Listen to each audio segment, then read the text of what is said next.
दोस्तों 8 अप्रैल 2025 को पुणे के एक स्पेशल एमपी एमएलए कोर्ट ने एक ऐसा फैसला दिया जो भारत के राजनीतिक और ऐतिहासिक माहौल में हलचल मचा सकता है। अदालत ने कांग्रेस नेता राहुल गांधी की अर्जी को मंजूरी दी। लाइव लॉ की खबर के अनुसार सावरकर के बारे में कथित अपमानजनक टिप्पणी वाले मानहानि मामले को समन ट्रायल में बदलने और ऐतिहासिक दस्तावेजों को रिकॉर्ड पर लाने की इजाजत दी।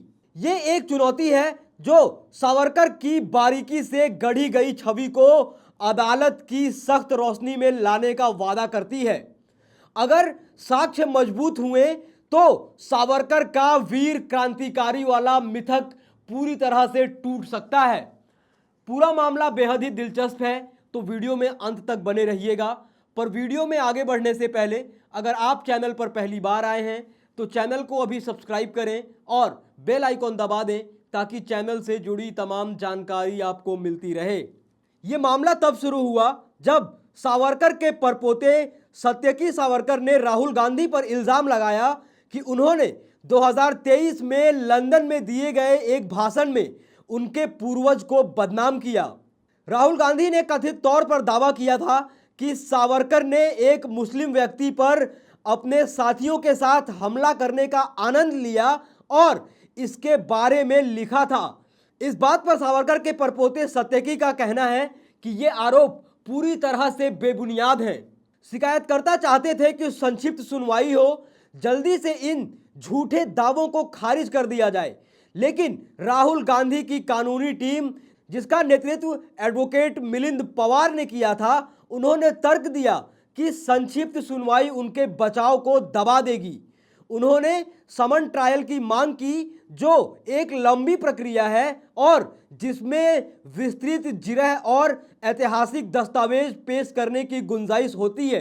अदालत ने अब इस बात की सहमति दे दी है और अब एक ऐसी लड़ाई का मंच तैयार है जो परेशान करने वाली सच्चाई को उजागर कर सकता है। देखिए, लाइव लॉ की खबर है आपके स्क्रीन पर। सावरकर मानहानि मामले को समन ट्रायल में बदलने की राहुल गांधी की याचिका को मिली मंजूरी।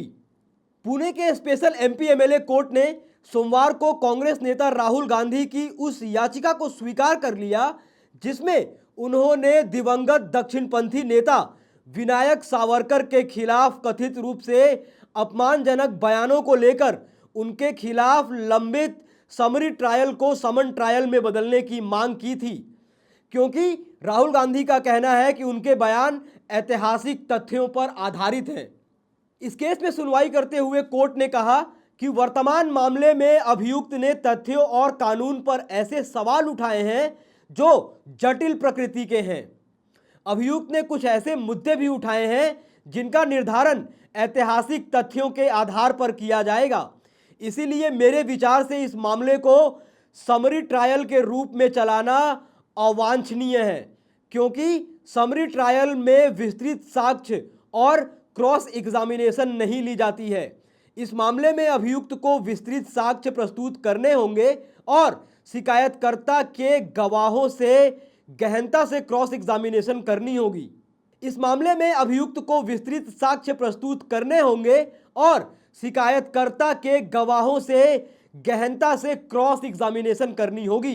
यानी कि इस केस का फैसला अब ऐतिहासिक तथ्यों और दस्तावेजों के आधार पर होगा और कोर्ट के समक्ष सावरकर से जुड़े दस्तावेजों की समीक्षा की जाएगी और उसके बाद ही अदालत ये तय करेगा कि क्या राहुल गांधी ने जो कुछ सावरकर को लेकर कहा है और जो कुछ भी बयान दिया है, क्या वो ऐतिहासिक दस्तावेजों और तथ्यों पर आधारित है और क्या इस मामले में मानहानि का केस बनता है। तो दोस्तों, विनायक दामोदर सावरकर असल में कौन थे? उनके समर्थकों के लिए वो वीर सावरकर हैं। उनके समर्थक उन्हें स्वतंत्रता सेनानी जो अंडमान की सेलुलर जेल में अंग्रेजों की क्रूरता झेलते रहे हैं, भारत की आज़ादी के लिए लड़ने वाले हैं। आलोचकों के लिए वो एक जटिल और समझौतावादी शख्सियत है, एक क्रांतिकारी जो अंग्रेजों का सहयोगी बन गया, एक हिंदुत्व विचारक जिसके लेखन ने बंटवारे को बढ़ावा दिया और एक ऐसा व्यक्ति जिसकी बार बार दया याचिकाओं ने उसके साहस पर सवाल उठाए।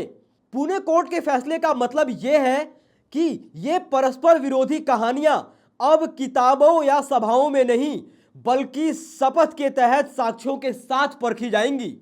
ऐतिहासिक रिकॉर्ड्स जिसमें सावरकर के अपने लेखन शामिल हैं बताते हैं कि उन्होंने जेल में कई बार दया की अपील की, अंग्रेजी सरकार के प्रति वफादारी की कस्में खाईं।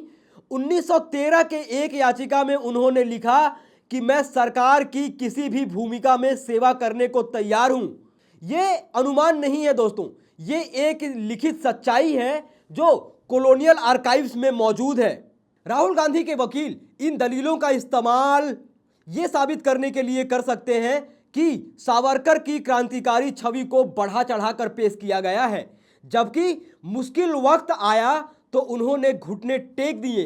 अगर ये याचिकाएं अदालत में पढ़ी गईं तो सावरकर के वीर का तमगा खोखला लगने लगेगा।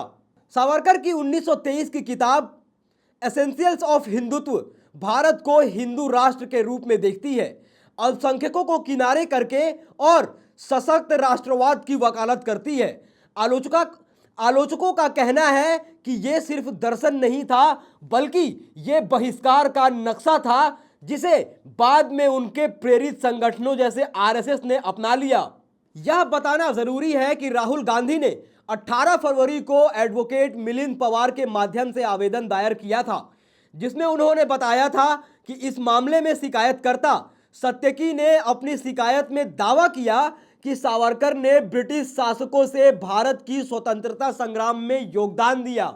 हालांकि इस पर विवाद करते हुए राहुल गांधी ने न्यायालय से यह आग्रह किया कि इस मुकदमे को समन ट्रायल में बदल दिया जाए, जिससे कि ऐतिहासिक तथ्यों के रिकॉर्ड मंगाए जा सके और इस बात की समीक्षा की जा सके कि सावरकर ने किस प्रकार का योगदान भारत की आजादी में दिया था।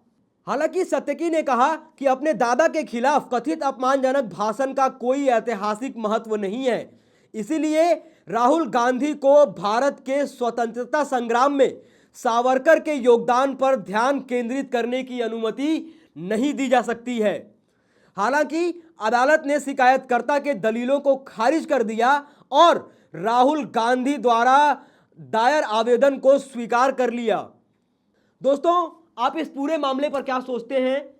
जिस प्रकार से अब इस केस को एक समरी ट्रायल से एक समन ट्रायल में बदलने की याचिका स्वीकारी जा चुकी है और अब कोर्ट के सामने वो सभी ऐतिहासिक दस्तावेज पेश किए जाएंगे जिसके हवाले से राहुल गांधी ये बात कर रहे थे। दोस्तों, आप इस पूरे मामले पर क्या सोचते हैं, क्या राय रखते हैं? अपनी राय टीका टिप्पणी कमेंट बॉक्स में जरूर लिखें। बाकी ऐसी तमाम खबरों के लिए देखते रहिए देश नीति। धन्यवाद।